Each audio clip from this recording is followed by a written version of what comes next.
Welcome to another episode of the Sale and Scale Marketing Podcast. My name is Dmitriy Smirnov. I'm one of your hosts, and I've got Jaron Rabman, my Hey, co-host. everybody. All right. Well, today we're super excited. We are going to be talking to James Danella, CEO of Media Vision Advertising, with over 38 years of experience in marketing and over 2 decades leading his own firm. James has produced remarkable campaigns, including the Paralympics in Australia. Specializing in strategic media buying and content marketing, James has helped countless businesses grow with his expertise. So today we're going to be exploring his approach to media buying, impactful case studies, and going beyond tactics with some, that can drive some real results in sales. Okay. So thank you, James, for being on here. I know you're definitely a veteran when it comes to this stuff. Tell us a little bit more about your background. I know you've worked for some pretty large media companies at this point. So tell us your Yeah. background, how you got into it, and then what got you into opening your own agency. Okay, the short version. When you said 38 years, I was like, gosh, I started when I was 5. Did that hurt? Did that hurt a little bit? Hurt a little bit. Deep, I'm deep. sorry. No, it's okay. Thanks for having me on, guys. I was looking forward to this. We're going to have a lot of fun. Pleasure. Oh yeah. So, yes, I'm in the industry a long time. I started on the production side as a PA, lowest of the low, shoveling poop behind the elephant in the Ringling Brothers commercial. I've done it all. And within 5 years, I became one of the youngest producers in New York City, which was kind of cool. Within 7 years, I was an executive producer and directing. And then a dear friend and mentor to me, who we were both executive producers at this company called Big Picture in New York City, which they're gone now, but that was a great company. I worked with a lot of very cool people through there and talented directors and the whole thing. And my friend and mentor, who he and I made the same money, we were both executive producers, but this guy worked on Star Wars.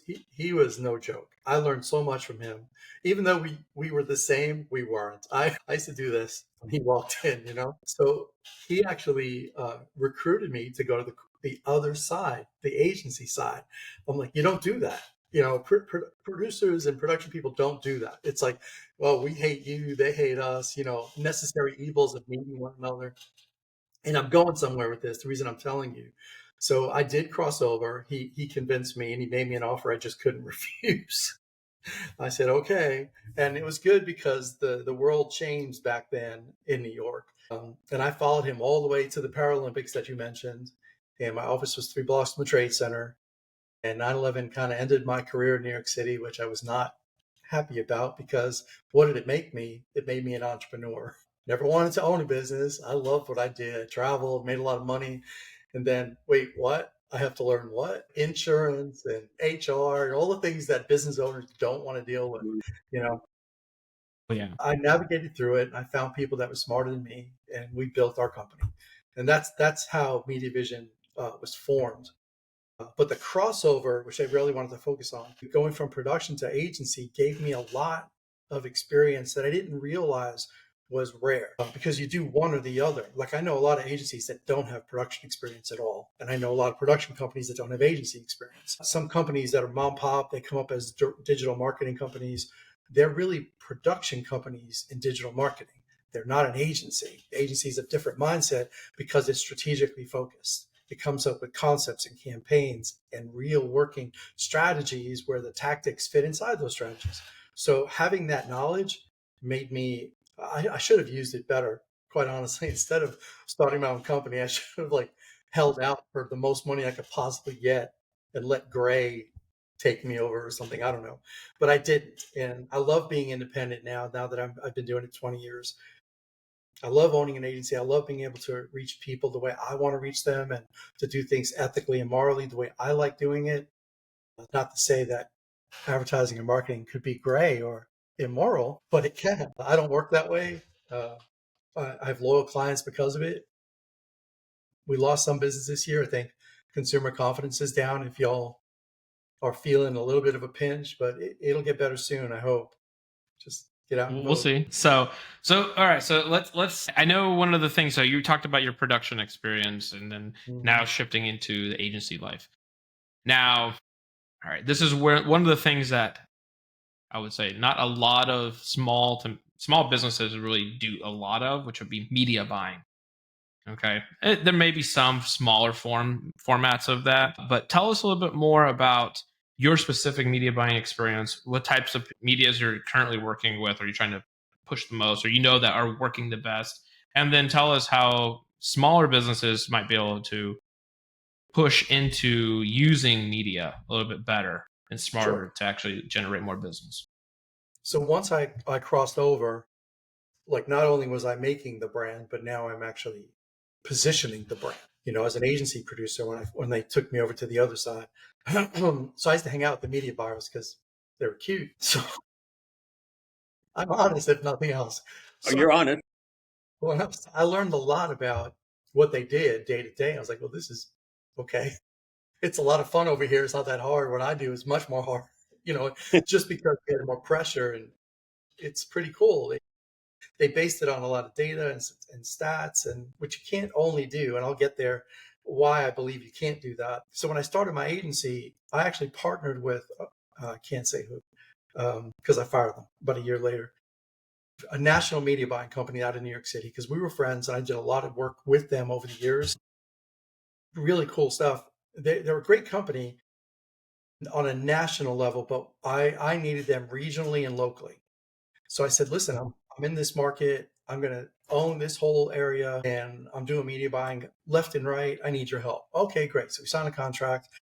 One time they gave me it was a medical facility. I'm being careful on purpose, all kinds of dead NDAs, 9 locations. They targeted women over 35 making 6 figures plus. And it was an ENT facility. And I said, okay. And then my media buyer, who was for radio, came back and gave me a slap you in the butt kind of radio station, very hip hop, hardcore, cursing. And I'm like, I don't think this is the right fit. And they were adamant. The Arbitron ratings are correct. This is what you need to do. And I said, okay. And I went back to the client and I gave them what we recommended in our proposal. I don't know, it took minutes and I got a call back.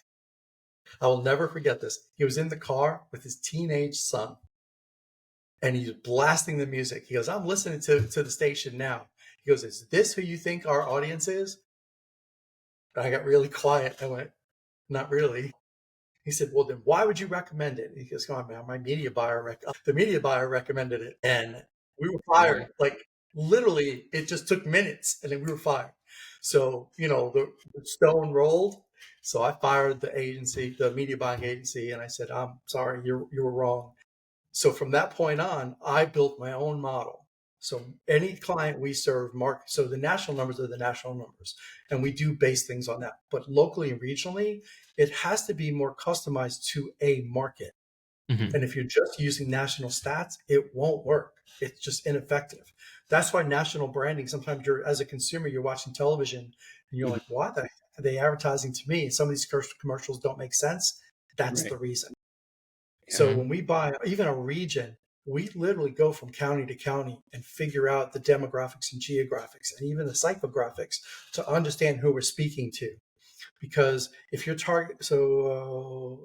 high-end furniture company, I'll use it as an example, in one market could be perfect. It's $1 million home plus area, high net worth, perfect. But if you're trying to say the same thing in more of a middle market, and middle market will still buy the furniture if they are the keep up with the Joneses kind of a consumer, but you can't speak to them the same way. It's almost different. Language has to use, the campaign can't be the same. So this is where the media buy, the technical side of how you position it and the campaign have to come together.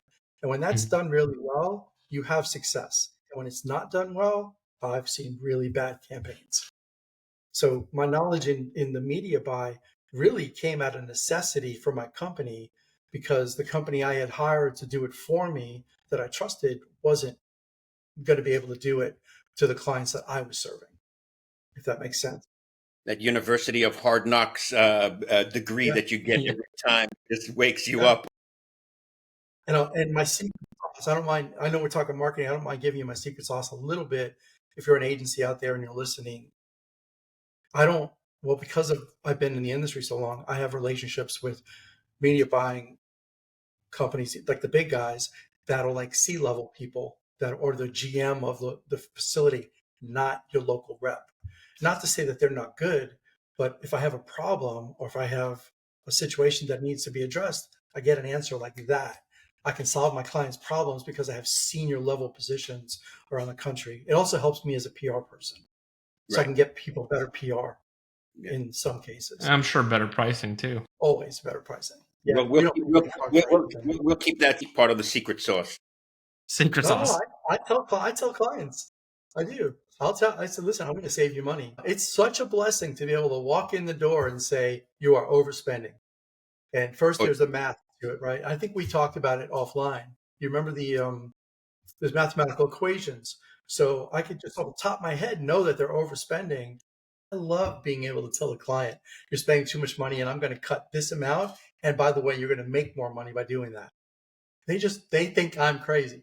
And you're going to sign on the dotted line. Here's right there. And yep. And we're done. So with that in consideration, I want to backtrack a little bit with you because you've got a lot of experience. Just okay, times have changed. The whole world's gone full digital. But being a production guy, I come from the production background. Now it's that decision you decide, okay, I'm stepping out and I'm building my own company. And okay, yeah, we all know about the insurance and the HR and all that. But give us a little bit about the for those people out there who want to take it to the next level. What are those initial steps that you got to take to break out of that? Got to be production is good, but now I've got to take that business side forward and put the production on the back and use my production experience, know what my clients are looking for. I'm fully grounded in that, but now I got to be able to drive the company forward or create a company and drive forward. So what is a little bit of you said to people? How do you create a company? I would say for the newer companies that are just daring to go and do that today, sales is the biggest challenge. And you don't realize it because we're good at what we do, right? As marketers, we know our craft. We're like, this is awesome. Well, all right, quick story. A consultant friend of mine that I've known for a very long time, he used to do sales training. And he said, I want you to come to these sales trainings. I said, but I'm not in sales. He went, uh-huh. I said, I'd like you to come to the sales training. I said, okay. So I came to a meeting and he addressed me and he confronted me in front of a lot of people. And he said, okay, so tell me about your process. I said, well, I'm the strategist. So I do a discovery meeting. I ask a lot of questions. He went, uh-huh. And he goes, yep. And then I will learn about their business and then I'll give them some feedback and some information back. Even on the first meeting, I'll help them. He goes, uh-huh. I said, then I'll get enough information that I can step away. He goes, well, what is the next step after that? He goes, well, if they want, I'll put a proposal together for them. He went, uh-huh. And then what? I said, I'll present the proposal back in another discovery meeting. He went, uh-huh. He said, and then you get a signature. You know where I'm going. He said, do you get a signature on that proposal? I go, well, yes, of course. You're in sales.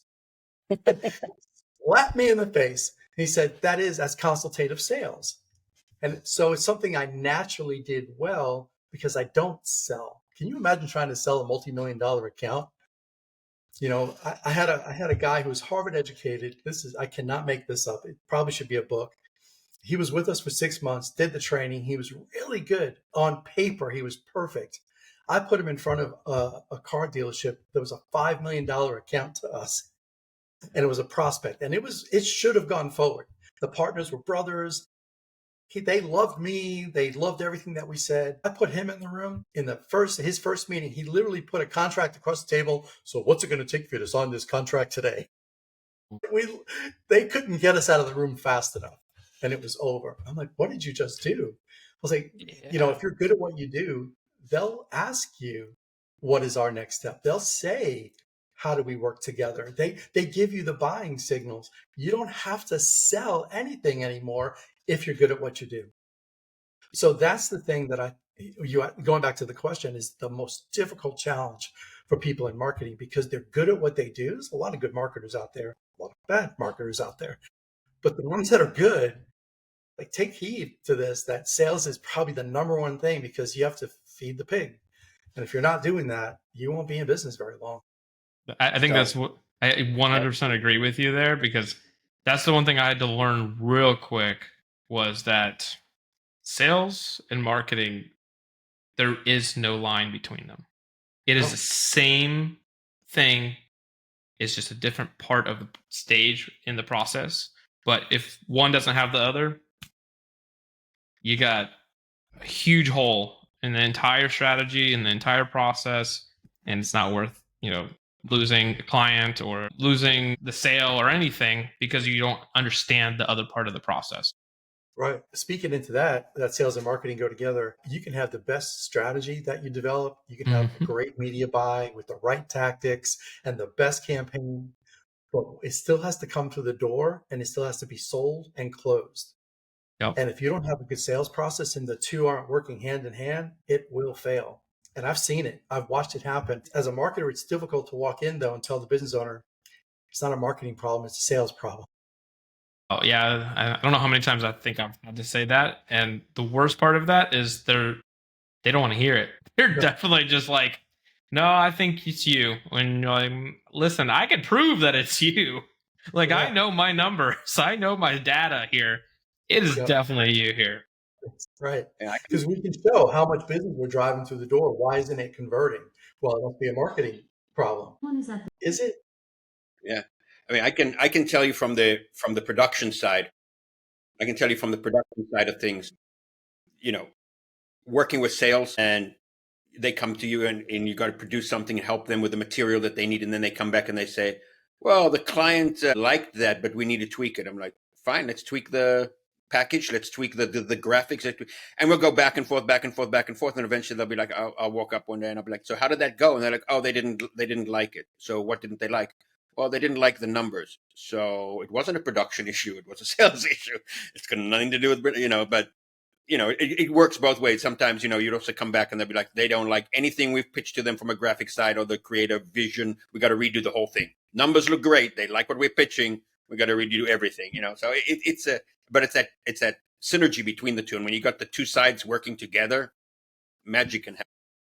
Yeah. That's right. 100%.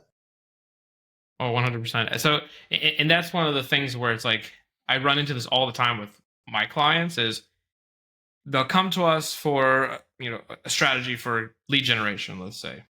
But I have to stop them at the very beginning and say, well, do you have all your foundational elements together? Do you have a CRM? Do you have a sales process, SOP? Do you have follow-up sequences? Anything that's going to allow you to actually convert whatever I send through the door? Or are we just going to be, printing money and throwing it away? And that's 9 out of 10 times that's the case. It's like, The biggest kiss of death of any great campaign can be the CPA or the CFO of the company you're working for. And it's like, we don't see any value in why we're spending all this money. You almost have to go back to the pitch and like, here's why, here's how much you'll make after the fact. It's a measurable thing that we're doing, and you watch it and hold us accountable, but you will make money. It's an investment, not an expense. It's only an expense when it's done wrong, and that usually calms a CFO, but I mean, I can't count how many times that happens. yeah. I mean, I've been, I would say, I've been lucky in my creative career to sit. Now I'm sitting totally more on the shall we say sales side and client front side. But I've had the experience of being senior creative. You're sitting in on those meetings. You're talking to the marketing companies that the CEO or the CFO has decided to hire, and you're trying to build this synergy. And you can see what they are pitching is they have got this, I don't know, cookie cutter platform that they want to plug you into and run you through the system. And you're like, no, this company wasn't built in a cookie cutter manner. This is not your ABC company. This is a unique company, and it needs a unique strategy. And how can we come up with a unique strategy? Let's work together and build a unique strategy. And you can kind of normally tell when the companies don't want to break away from their format.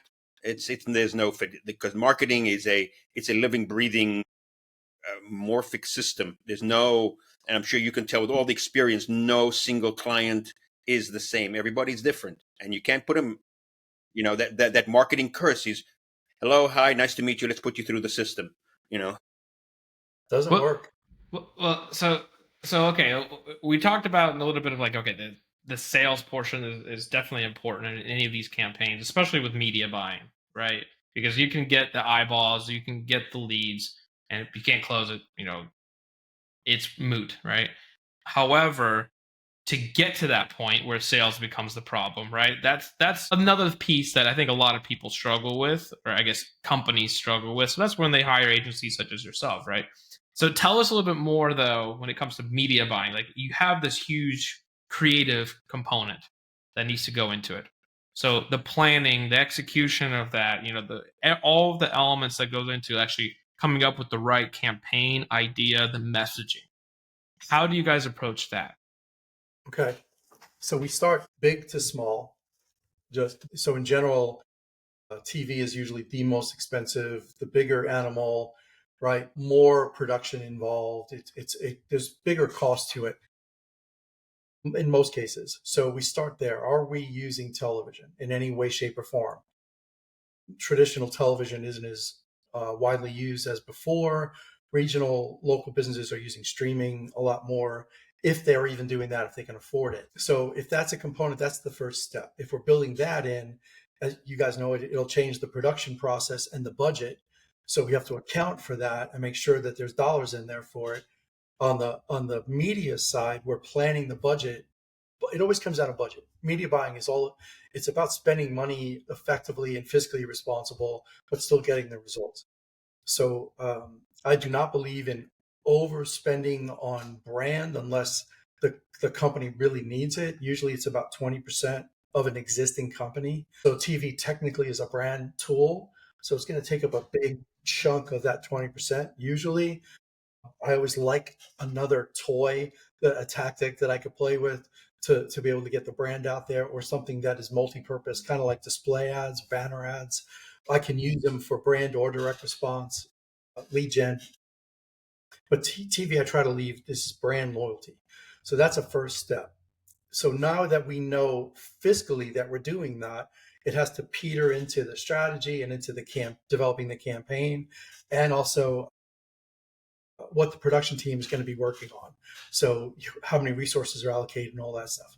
So we do that same process for every tactic that's added into a budget in a media plan. So the media plan has to match the marketing strategy. Marketing strategy is a bigger animal. This is what we want to accomplish today. This is what we want to accomplish in 5 years. Here's how we're going to get there. The media plan is specific to today, but the brand portion also is positioning for tomorrow and trying to build them. So, because I believe lead gen alone is not effective. If that's all a company is doing for you, it's short term, but you have to build for sustainable growth. And if the ownership doesn't care about sustainable growth, maybe they're not the best client for you. Just saying. And the same thing when they say that I don't care about brand. I was like, okay, you have a good day. Like, I can't help you. Some companies just care about business today. So anyway, as long as the philosophy is growth, a media plan is going to help them grow, because you're literally planning, these are my tactics that are going to give today's dollar, and then these are my tactics that are going to build for tomorrow. And brand is part of that. So even some of the lead gen is part of that. So now that we have TV, we have TV, what are we doing to complement that? So I love display ads because they work hand in hand. The campaigns would be consistent, like in convergence media, kind of a mindset. The PR is working in conjunction. The content plan, whatever we're talking about this month is what we're talking about in all the things that we're doing tactically, so that you're maximizing the dollars. So if you're a small local company, this still can apply to you. You can still use these same principles and brand yourself in a given market with the same concept. It's just less money.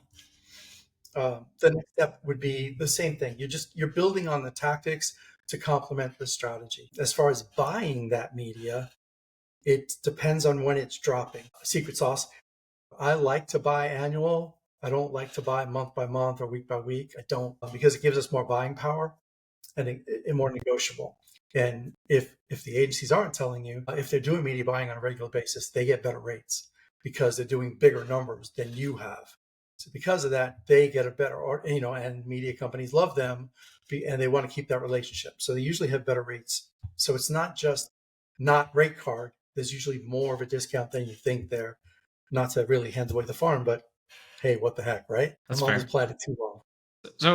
Okay. So I know you work with a lot larger budgets typically, right? Now, On an average, I'll take the little guy. yeah. So let's talk about the little guy. All right. So what? Okay, if you had to compare like a little guy budget versus like a larger budget, how do those two budgets fare? Especially if you're including something like television, like local television. Yeah, yeah. Let's national is a whole nother that Beast, we yeah. will. Yeah, that's a big conversation. Let's do regional and local. Okay, Regional perfect. regional could be as low as like 1.5 million up to about 5 million. In a region could be the Northeast, as an example, or in my office is based in Nashville, so I can hit 7 states in any direction. Like we're surrounded by 7 states. I think it's the only state in the country, so that can be considered a region. It's a big region, but that can be considered middle America kind of a thing. So as a regional, you can cover like that amount of money can cover that footprint. You have to be very intentional about where you're marketing. So local, let's say local county, multiple counties kind of a thing, they could be as low as 25 would be in one county, 25,000, probably up to about a half a mil. And that would be the ones that want, 5 counties and they want to own it. They're on the higher end. So those are kind of your ranges in media budgets. Now, is that your annual, or is Yes, that okay? I just want to make annual sure. media dollars, Okay, not counting production dollars, not right. counting agency fee.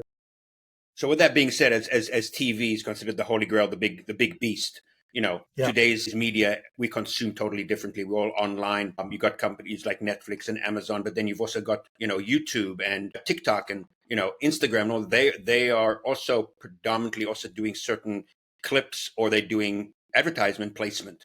Do you get involved in that too? Are you negotiating for your clients on that level?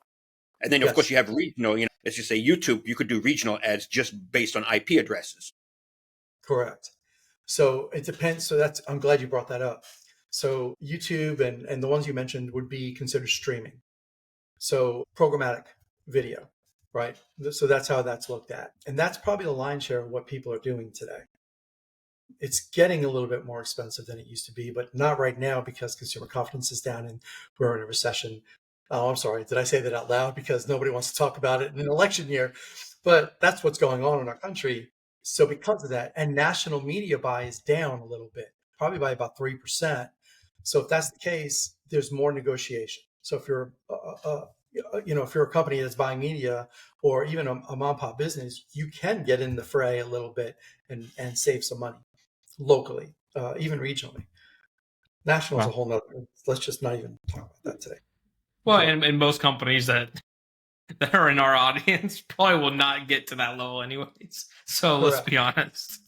Well, I'm Okay. talking on the one right now that we may be doing the HR marketing for them all around the country. And their Okay. national account, they have a lot of PR issues, and I cannot say who they are. It's a food product, just saying. But so we may get that, but it's very niche and specific. But go back to what Jaron was saying about just do the ISPs. When you're if you're going after a region, so media buying, drill down, secret sauce kind of a thing, you don't want to just saturate the whole footprint and spray and pray. You do want to hand pick where you're targeting. So depending on the psychographics and demographics of, is it middle market? Is it upper middle market? So again, I'll use Nashville as an example. There's parts of Nashville that are high net worth. And then there's parts of Nashville that Or not. they're poor. Like they're very, very not. So why put, depending on which way you're going and who you're targeting is depending on, you almost can get down, not just ISPs, but even zip codes, like really like hand pick who your audience is. And if you're listening and you're not an agency and you're a client direct, you want an agency that is being intentional and being fiscally responsible with your budget. That's part of the media buy process. You can't just you start high level and say, this is the geo. And then you start drilling down to, well, now where's my audience? So it's great that you bring up. It's ironic actually that you bring up the zip code mention, because I come from a predominantly print background, so we've got that thing that everybody's called EDM, which is called every Direct mailing. Thank you. Every direct door mailing. So do you guys also since you're using zip codes, kind of strategize and involve kind of old style traditional media into that? Go, okay, if we're targeting these zip codes, we can also do a little bit of print media, push it out to those zip codes, kind of get people thinking on different channels. Oh, I just saw this on my YouTube channel. Wow, I just got something in the mail. You're kind of playing with people on both, shall we say, different levels of absorbing information. Okay, so this is really going to hand it away now. Secret sauce. Hang on, we're going to take a break. So the tactics are unique to we said it earlier on that clients are unique, right? So when we create a marketing strategy for a company, it is unique to them specifically. Not every company should do a print mail campaign. Not every company should do TV or banner ads or social media. I think every company needs content marketing and every company needs video in some way. Why? Google owns YouTube. But as far as the tactics, yes, we do print mailings. It has to fit the client. And it's just one of the tactics that fits inside. So let's say it's TV and digital ads and then print because it makes sense for them.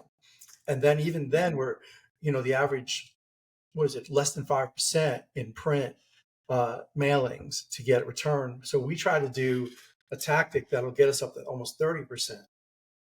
Because it's not multiple touches just in print, but multiple touches in the same campaign with multiple types of media in that same zip code area, so that they've been told multiple times. They don't always remember why, or how they remember this company name, but all of a sudden they do. And that's branding, right? In essence, that's like the one-on-one of it. So again, there's not anything that we haven't used, but it's intentional to the client that we serve. Right. Yeah, absolutely. I mean, from a branding standpoint or a marketing standpoint, if you got to have someone standing on a street corner flipping a sign, that's part of it's part of your campaign. It's part of your brand building, and there are certain companies that, when you see, and you still see it today and you go, I wonder if that's working. Well, guess what? It is, because you just looked at it and, and you absorb that information. So it does work. And I love that you brought up a using multiple medias for the same campaign to spread that message across multiple avenues and channels, because that's something, although we don't do media buying in our own agency, but we do a lot of traditional approaches. We use print. We do, let's say, cold calling and email and all the traditional old school methods, but we combine them all together into a singular campaign. So we're hitting client, like that same target client, on multiple fronts at the same time. So they're getting that phone call, they're getting that piece of mail, they're getting email, all at the same time. So that way they're getting seen in multiple places. So if one misses, another one might catch them all. But that's just like for like a very old school traditional campaign. Now on the media side, it's completely different. Of course, you want to be seen as many places as you can, but it needs to be, like you said, intentional. It has to be intentional. I could flip that a little bit to speak into intentional. So we had this personal injury account that good company. I think I mentioned them before. When we inherited them, we took the same budget and the same basic media buy. We changed time of day. We changed in television. We changed which stations they were on a little bit, and because it was personal injury, we put like almost 25% of the buy to overnights. And I almost got fired. They were like, "Are you crazy? That it's dead." I said, "Your people are injured. They can't sleep." And he went, "Huh." So between doing that and then we changed the campaign, we flipped, instead of "Hi, I'm a lawyer and I'm awesome" campaign, which I hated, we turned it to the people like, "I'm broken and oh my gosh, they saved my life because they helped me put food on the table for my family. That, I was permanently injured. I lost my husband or my wife," like horrible stories. And we weren't sensationalistic. It wasn't our intent. Our intent was to get the truth out of the people they served. And we did a whole series of campaigns like that. And that we doubled them. They went from 15 mil to 35 million in less than 2 years. That's all we did. That was the difference. And sometimes it's not a brilliant strategy or a different strategy or a different media buy. Sometimes it's just using the tools you have correctly. Yeah. And knowing who you're speaking to. I would agree with that. I mean, knowing your audience, which just goes huge into that, media buying portion. Like, if you don't know your audience, there's no way in hell you're going to, pardon my French there, but drill down on where you should be buying and when you should be buying as well, because that's a whole nother component that we haven't even mentioned, other than you're talking about nighttime just now, nighttime television, right? So it's like, knowing the who, what, where, when, and then the why behind it as well is super, super. Yeah, yeah. Because I mean, for you, TV's 24 hours is cyclical. You have 24 hours positioning that you can get into. Right. I mean, think about it. You ever not sleep and you're up in the middle of the night and for some reason you're uncomfortable? You turn the TV on, all of a sudden there's mattress ads, there's pillow ads, there's all kinds of stuff. There's drugs.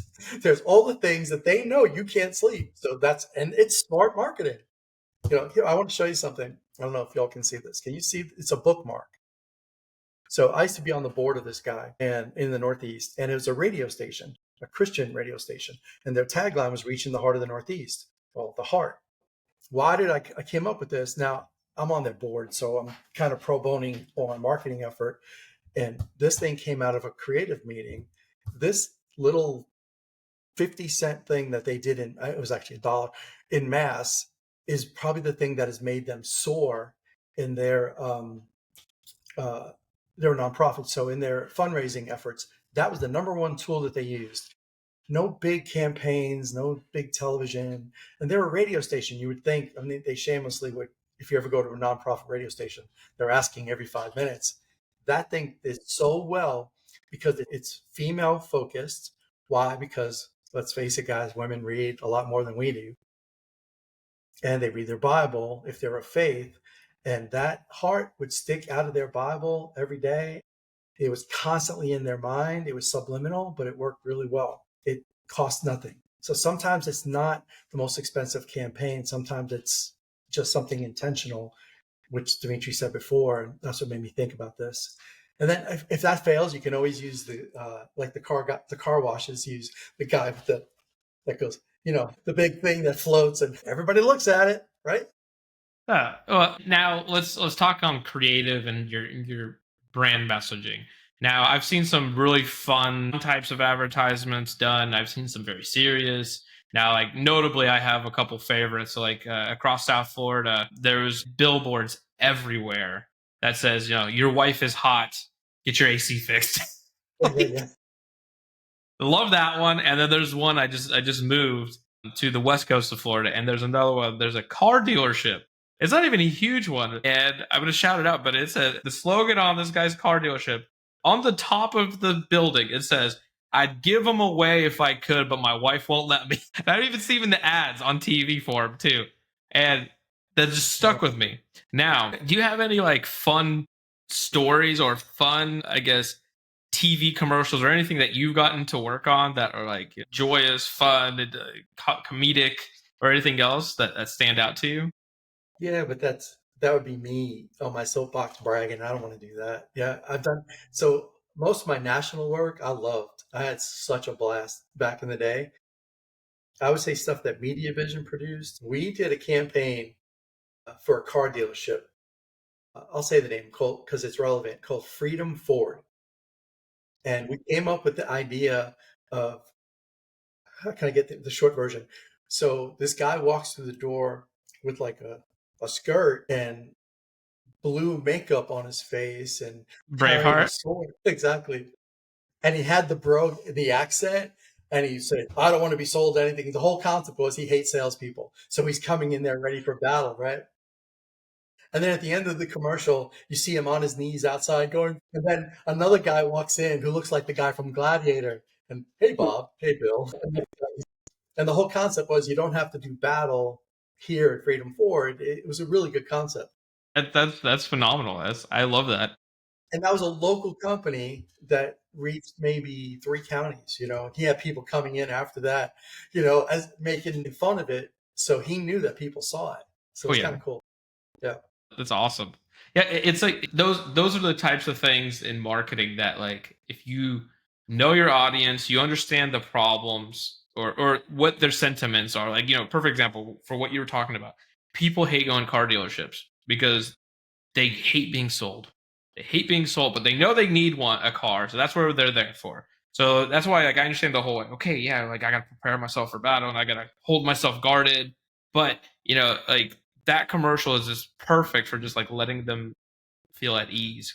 because it just shows they understand that's something that people normally feel, and they want to improve that relation with their clients. So, I mean, that's a great opportunity in utilizing branding and your in key messaging positioning to bring the audience to you for the things that normally they would hate about you. You see, so it's like, gosh, I would. Do you have more examples? Because these are the fun parts. Like this is the best part. Is like talking about the actual commercials, talking about the work. It's like it's my one of my favorite things when I was in college for marketing was every time the Super Bowl came around, we always would have to go over the Super Bowl commercials, dissect them, talk about what it made sense about them, right? So tell us other types of advertisements you've done that's impactful, maybe not comedic now, but like something that's been very impactful, something that talks about really just positioning the brand itself where people understand it better than ever before. So before you get started, I'm going to throw another little caveat in there. Okay. Tell us a little bit about, like, a little bit of, before you get into it, like the background of the project. Like, hey, this was the project, and either this was serious or it was something that we took a different approach from it. Kind of tell us a little bit, give us a little bit about the background. Why you took that approach? What made you change the approach that actually now it actually resonated better? Okay, I have one. So I used to produce the Meineke Muffler commercials with George Foreman. That goes back a little bit. Such a great. Do you remember the boxer? George Foreman's Yeah. the boxer, right? Oh yeah. Mm-hmm. Great man. Just I have such good stories about him.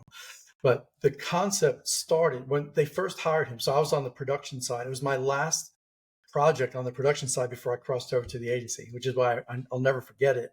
And we always had to go shoot in Houston because that's where he lived, and you had to go to him. So before in pre-production, we were in script mode and talking about, well, this is what we're planning, and it was all George on camera, and he's a star, so we're going to use his face and his name, and he's going to talk about brakes and mufflers, and of course everybody's going to come to us. His people threw a caveat into it. He said he would love to get his kids involved somehow, if possible. And I was like, cool. So the scripts evolved. And so one was his newborn, which that's another story in itself, was in the back seat. And he's talking about safety. When you need your brakes to work, you go to the people that you can trust, right? So so marketing is about emotion. Getting the emotion out of the consumer. So we emotionally make some kind of a connection. So in some cases it's comedy that works, but in this case it was all about safety and security. And you would think brakes and mufflers is going to be a guy commercial. No, it got the women in the door because they wanted somebody safe, and that was one commercial. Another one was with his two boys. Were they twins or they were almost twins and pretty close. They're close in age. They were a lot of fun. Same concept, but now it's the minivan going from point A to, because they're taking them to all the ball games and all that in the event. So you can't have your car break down on the side of the road, No. And this is George saying it, so you have to go with it. So the campaign concept changed. The theme was there, but the details changed based on getting the kids involved. And then we got his daughter in a different commercial. Same. She's off to college, and now he's giving her a car, and she's going to college. So it was all about safety, security, family, and they skyrocketed because of it. They didn't renew his contract, which I didn't get why. But when we were on set, I asked him, "Why? So all your kids are named Georgetta, Georgina, and all that kind of stuff." And I was brave enough to ask why. Ready to duck. He's like, "Because it's all I have to give them." And I said, "What do you mean?" He said, "Because I worked really hard to make my name mean something more than just the industry, because the industry was kind of corrupt and all kinds of bad stuff happens to boxers." He goes, "I worked hard to give them this, and I want to." And that year he was awarded the George Foreman Grill. Talk about branding, his name alone on that day was worth $135 million. That's wild. That's all me, George, if he wants to. I don't know why he didn't want to adopt me, but whatever. Oh, that's funny. So that's we went with it, and then we had another caveat on set. On one of the 2 years, we did all the commercials at one time, as you can imagine. So we would go down there 5-6 days and just shoot the snot out of it. Well, one day, imagine Houston having a bad weather when it was supposed to be sunny. It's kind of like Tennessee. I'm talking skies turn black, torrential downpour, danger, lightning. Now this is back when we shot film. So there's like 20-foot silks up with boom and metal. Yeah. Right? We're going to die. And George is like, Mr. Foreman, I'm sorry, is like, we're fine. Let's just keep going. So I actually rewrote a script on set to accommodate for the bad weather. So we did a bad weather spot. It's not when you need your brakes, because in bad weather, you want that car to stop, right? And he was like, whatever, man, let's just do it. And we shot it. Corporate never let it go forward. I didn't care. I needed to shoot something. Locally, it was used in one market, but they decided not to let it go national. I'm like, I don't really care. I don't have an ego. I just knew I was spending a lot of money for people sitting around in the rain doing nothing. Yeah, well, that makes sense. You got to turn it into a positive, Correct. flip of. And that's the part that agencies sometimes don't see, or even the consumer doesn't even realize is happening, because we have the pressures of we have to get this stuff accomplished in defined periods of time, and there's budgets and there's strict restrictions, and then sometimes you've got like somebody watching you, like you can't say that word, or a long time ago I did the Prego and Ragu commercials. I don't know if you remember, they would lift up the colanders, right? Yep. This is I've like come going from back TV. a long. Yeah. I almost got fired for that one because I'm the guy saying, "Hey, the one calendar wasn't buffed down, and you can see the whole crew." And the director's like, "Why are you here? Get off my set!" And he had such a big ego, but I was right. And the next day, when the dailies came in, we had to do an entire reshoot because of it, and it cost the production company over $250,000 just to shoot the day. I came back on set like, director never said another word to me. But that's kind of stuff. When you have on that job, what happened was they had the Prego rep and the Ragu rep, and they were literally like in lab coats and down to the millimeter of how much liquid was being used because it had to be accurate. Because sometimes there actually is truth in advertising. Mm-hmm. Sometimes. Yeah. Sometimes. Yeah. All right. Well, that's it. So you've given us some great stories here, and that's what's really, I guess, the fun part about doing this podcast is hearing the real stories and real experiences and real advertising. Like these are all real things that happened in history. I don't know what the years and everything on this, but not to date you even further again. Don't want to date you again. But so we've talked about all these really good ways of doing advertising and media buying. Now, tell us a little bit of the don'ts. Like, what are some tips for people when they're considering doing media buying or hiring even an agency? Like, what are the do's and don'ts when it comes to doing that? Like hiring an agency, let's say. Well, you definitely have to vet the agency without a doubt. They have to have your best interest. And if you ask enough questions, that'll come to light pretty quickly. Are they fiscally responsible? Are they looking at your money as their money and being very conscious about doing it? Or are they just, if you're constantly being upsold something, oh, let's do this, and it's more money and more money, they're not paying attention. They should be able to stay within your budget if your budget is realistic. So let's talk about that. Realistic budgets for an established business is anywhere between 2 and 6% of gross anticipated revenue. That's an industry standard. Banks even look at that. I'll tell you, there's some agencies out there that'll say, oh, you need to spend 10 to 12%. And that's true for a new business that's less than 2 years old. But if you're an established business and your brand's already been out there, that is not true at all. Somebody's just trying to make a little extra money. So that's something to really keep an eye out for. So let's talk a little bit about the numbers. You're talking, 2 to 6%, 10 to 12%. Yeah. As we all know, everything today is data driven. Everything, let's take the creative side of the component out of this for a second, come back to the business component of it. Everything is data driven. So tell us a little bit about maybe the thought processes you go through when you're sitting down with the client and you're looking at them. Okay, this is the campaign you want to do. This is the budget. How are we going to balance this? How are we going to really get the numbers to work that we are actually going to hit that, or anticipate that 2 to 6% goal? So you start with the pie in the sky kind of thing. Let's talk about a campaign. Okay, I want my brand name in the stars. Well, clearly this budget will not allow that unless, go back to the beginning of that satellite and the reflections of the mirror. It is, who knows? I don't think it's going to be in budget though. So what about a skywriter? Same concept, same thing. People look up and they see your name. Same kind of idea. So you try to take the big concept and make it realistic to the budget. So I was always the guy in the production meetings and creative meetings. That's a great concept. It's out of scope. I love that. We can't afford it. But I won't end there. I'll try to come up with something else that, okay, maybe we can do this instead. Understanding that I'm trying to get us to the finish line so my team is happy and the client is happy and they get what they want. And to your point, which is what I think your point is sometimes that's not even possible. So you go back to the client and say, listen, we're spending 2% right now. Is there any way that we can get to 3 or 3.5%? Because that little bit extra will give us the thing that we need to accomplish what you really want to accomplish here. But it's within the percentages of what a budget could be. It's up to the client if they want to stay on the lower end or on the higher end. We've had clients that do both. I told you it's more fun to say you're spending too much money. I love being able to do that than having to ask for more money. I hate having to do that. But I don't have a problem with it anymore if they're knowing the math. As long as I know the range and what their goal is, I can tell them you're only spending 1%. I cannot guarantee we're going to get even close to that number just based on the math.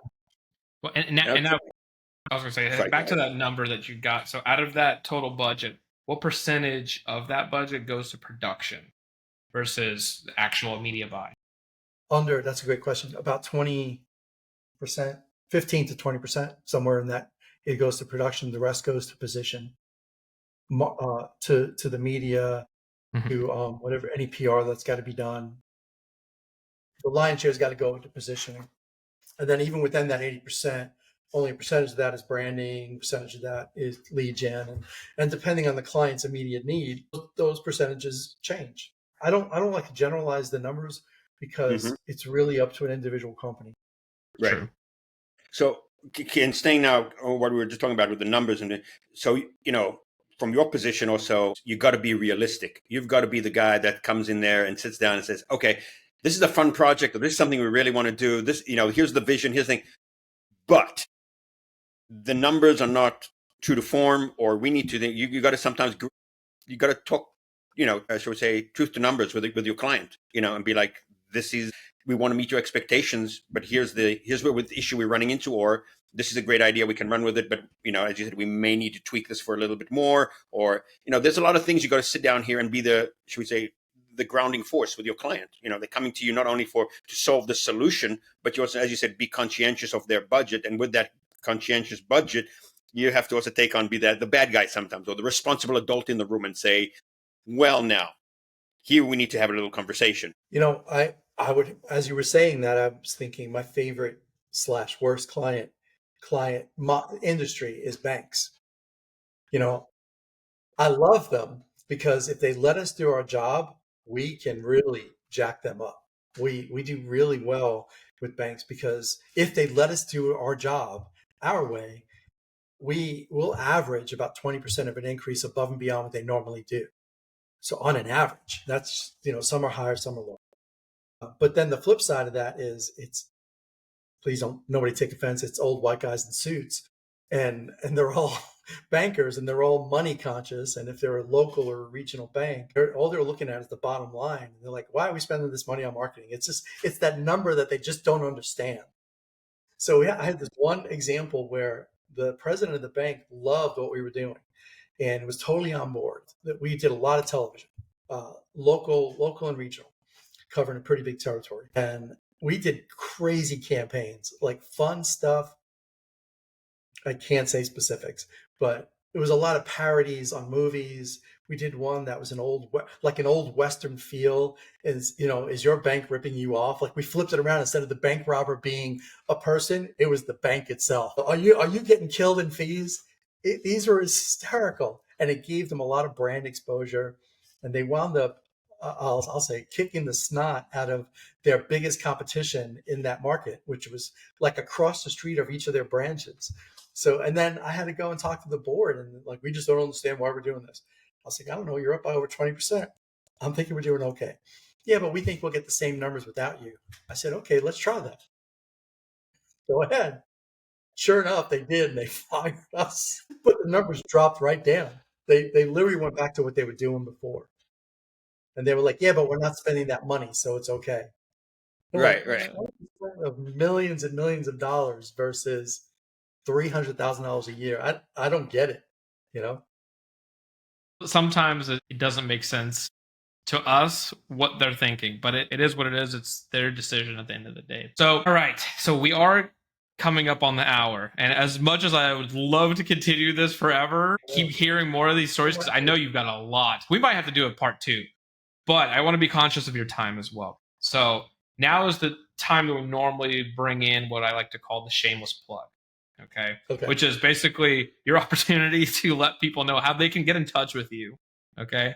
To be able to work with you, like who you like to work with. Like, so your ideal client, let's go with the BNI route. Like, who you're trying to work with, how they can get in touch with you, and, the next steps. Okay. Well, look, our company is called Media Vision Advertising.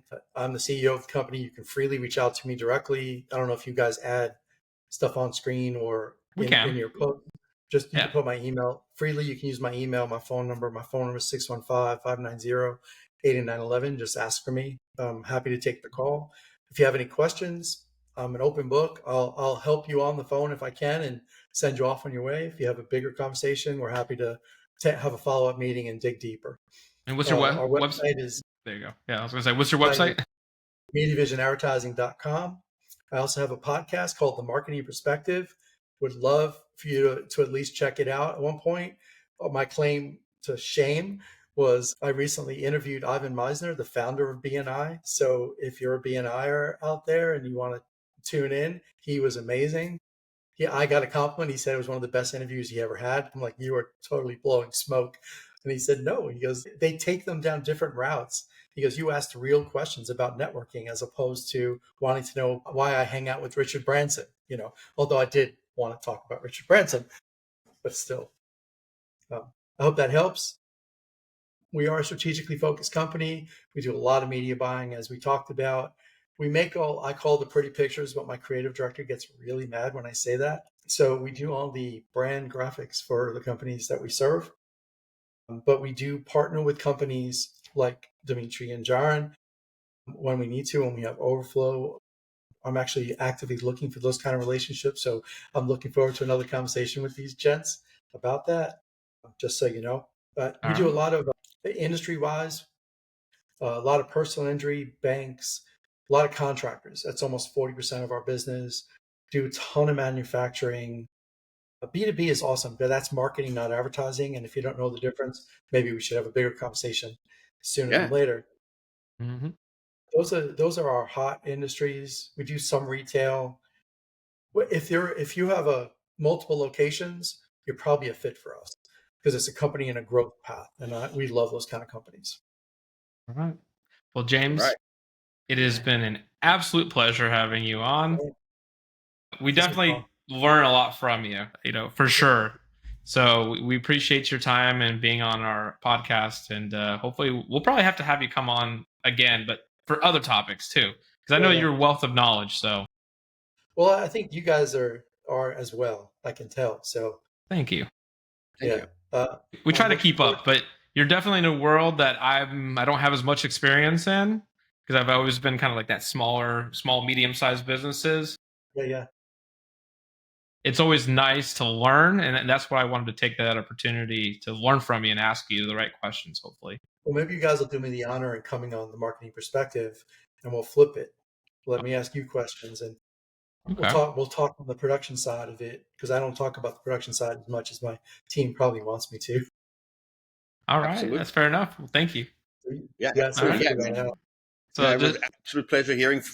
Again, like Dmitry was saying, someone with in your scale, on your frequency, on the size and scale that you work from, and it's an absolute pleasure just to hear diving not only into the stories and the anecdotes, but the thinking behind it and understanding the methodology behind it. That's key for people to understand. It's fun to hear all these stories and, what was happening, like with George Floyd and on the rainy day and all that, but to understand that there is a number, there's a goal, there's a pattern, all of this needs to be taken into consideration, and the thought process that goes behind all of this. I want to close with the best thing I took from my career over the years was coming from national and starting my own company is I was able to see branding in a different light. Like it wasn't just for national companies, that a mom pop can use the same core principles and still thrive if it's done well. So you can find a company that knows how to do that for you. The case studies prove it, that that small company can grow by brand principles. So that was probably my favorite part about transitioning to my own company. We'll leave it there because there's, there's a lot of reasons why I don't like it. Join us for episode 2. Yeah. Real time. Yeah. All Thank you so right. much for having me on today, guys. I really Thank you. appreciate it. It was a lot of fun. Appreciate it. All right, so stick Pleasure. around after, just so we can make sure it uploads correctly. We don't want to lose this episode. So, all right. Thanks so much. Thank you. Thanks for watching. If this has helped you stay ahead of the current, follow us for more insights and share this with someone who you think would find this valuable. Keep making waves.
Thank you. Thank you.